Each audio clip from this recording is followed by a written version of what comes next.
Alright, so I already got the car lifted up on jack stands. Alright.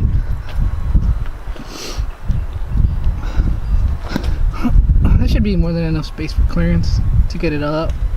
Now, unfortunately, I never really had power steering to begin with, so I can't really show you how to remove the power steering pump or lines or pretty much anything power steering related. All I'm really going to be able to do is just to remove the rack and pinion, the power, and convert it to manual. So then again, that is a pretty big step. Let me just get everything ready and I'll get back.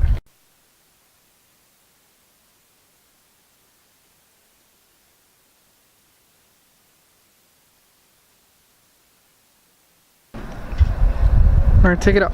Take it up. You almost got it. Alright, now get the bar. Now whack it. Hit that thing. Hit it hard. Come on, you can do it.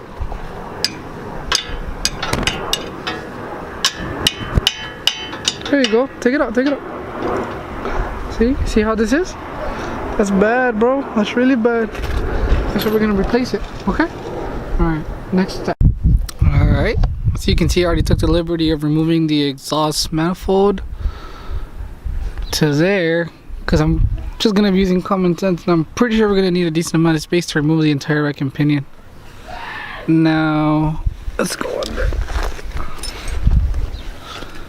Alright, so for those two bolts, there's 17, and the ones over there, there's 14. So in total, it's 4 bolts holding up the rack and pinion. 2 of them there, 2 right there. 2 17, 2 14. I'm gonna go ahead and remove those. No, sorry, I'm gonna loosen them up, and then I'm gonna go inside and then remove the bolt that's holding onto the entire rack itself. Alright, and you wanna come inside here. I'm gonna find. There we go. What? Right here. What? Look Mommy! Let me try to turn it. That bolt right there. This one in the bottom. There's another one right here. So there's this one and the one on the bottom. The bottom is the one you want to remove because that's the one that's attached. It's just 10 millimeter. Once you get that out, it should be able to fall off. Now I really underestimated the weight of the entire rack itself. I didn't think it was going to be that heavy. But then again, I do have very small. Yeah, I do have some very small and scrawny arms. So if you're kind of like me, then I would be well prepared for all that weight that's about to come down on you. It would also be a lot easier if you remove the outer tie rods. After that, you have a lot more move to move around with. Thing that I really found interesting, the OEM bracket for the 92 to 95 Honda Civic EX for the manual power for the manual rack is not compatible. It's too big. It's really loose, and that's not good. But I read and I found out that the sway bar bracket for a 1990 to 1993 Honda Accord fits just fine. So that's more than likely the route I'm gonna take, but probably not. I'm still deciding on which one. See, you can see the difference in sizes right here. You can definitely see this difference. So that's still just a decision that I was just looking on. One of the cool things that I noticed is that the OEM bushing can snugly be placed over the manual rack and pinion with the OEM bracket itself. This is another alternative that I might look into compared to the other route. Now, here's an unfortunate event that happened.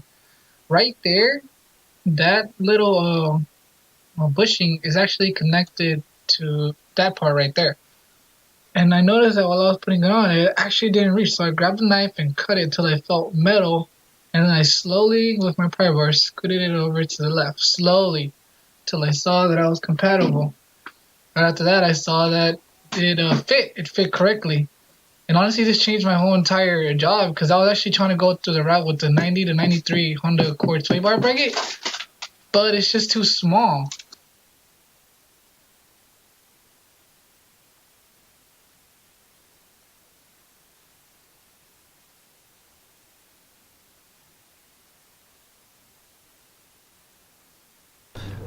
Now, as I mentioned earlier, I did have to remove the entire shift linkage.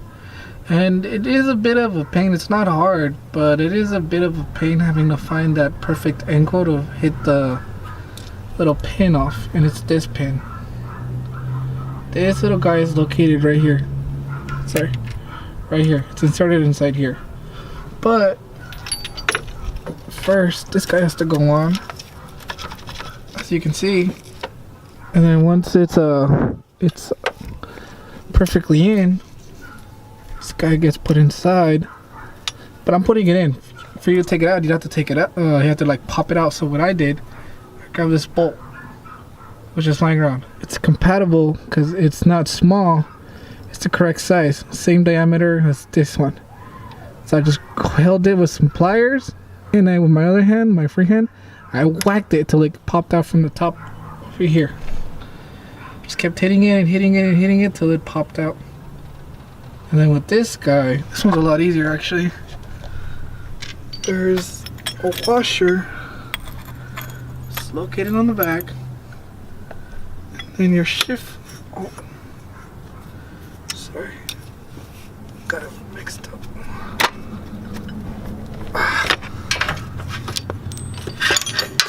This guy would go in like this.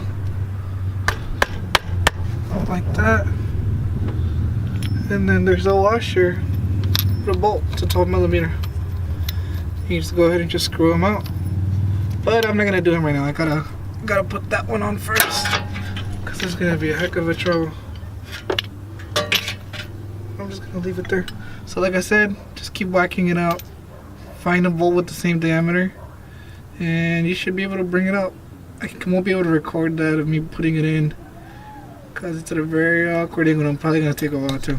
So once I'm done with that, we can put the outer tire rods on and go from there. Alright, and that's how it looks with it on. Don't forget to put the lock, a little C-clip. There you go. That's it. It's not gonna come out.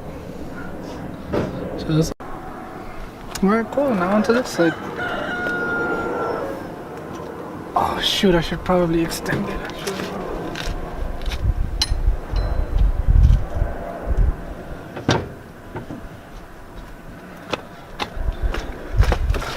Alright, there we go. It's extended.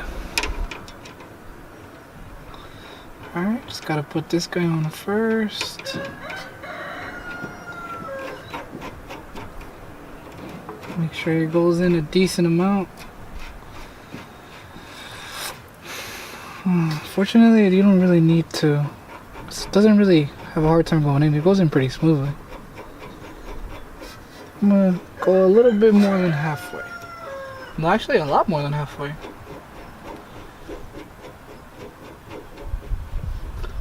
Alright. Here's my new one.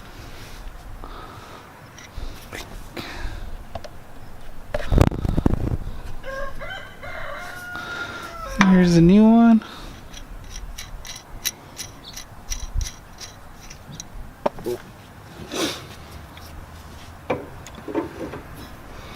I want to go out and drive it, but I can't,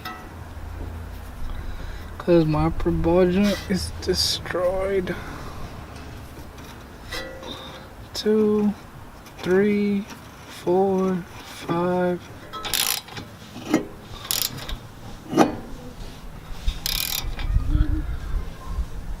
Alright, that's it. I'm almost done.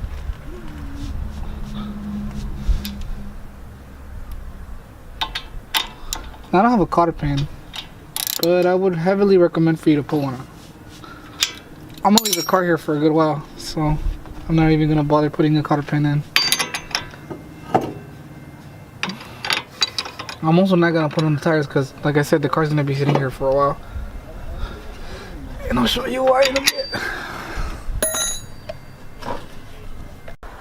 Alright, thank you guys very much for watching. I hope you guys got a good understanding of what to do and what not to do, and I really hope those tips were able to help you guys out.